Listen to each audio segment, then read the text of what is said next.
In many B2B organizations, there is no shortage of activity. The campaigns are running, the teams are expanding, new tools are being introduced, and yet growth slows down.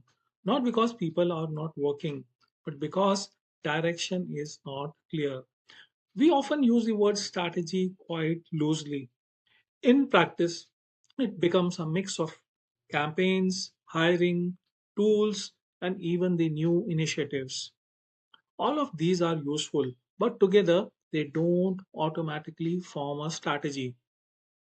In many cases, what is called strategy is actually a collection of activities driven by what others are doing, what is visible in the market, what seems to be working elsewhere.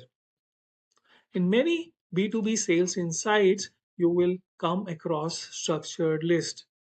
Try to understand your customer, define your positioning, choose your channels, run the campaigns wisely. All of this is valid. But if you look closely, this is only a checklist. It tells you what exists.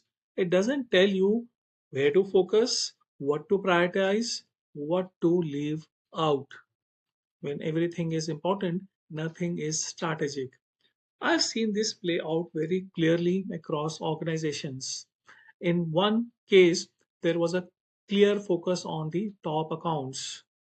The top 500 accounts nationally were identified. Strong backend and data support was in place. Even the accounts were allocated with targets clearly defined. On paper, this looked like a strong strategy, but beyond allocation and targets, there was very little clarity on how to approach these accounts, what value to lead with, how to prioritize within them. This was not an execution gap. This was a directional gap.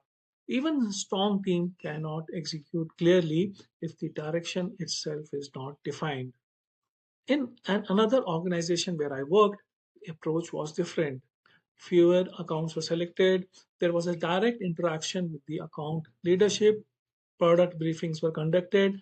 Feedback was actively gathered. Even the CEO and the SVP visited accounts across levels. They understood responses and brought those insights back. And then internally, account wise discussions happened. Priorities were defined, strategies were shaped for each account. They were not trying to cover everything, they had fewer accounts, but within those, there was a crystal clear focus. Both organizations had what they called a strategy, but only one had clarity on how to act. So, what we need to understand is selecting accounts is not a strategy. Deciding how to win those accounts actually is. Strategy cannot be created in isolation. It has to be shaped through interaction with the market. Without the feedback from customers, what we call strategy is often just an internal assumption. When the direction is unclear, the teams work in parallel, effort increases, but outcomes don't match the same scale. You may see strong pipeline but weak conversions. The teams are active, but the priorities are not clear. There is effort, but without predictable outcomes. In the previous discussion, we saw how we adopt what has worked elsewhere. Here we see the next step. We adopt multiple approaches but don't integrate them into a clear direction. So, what shift in thinking should we have? We need to ask, where will we focus? How will we win? What will we not do right now?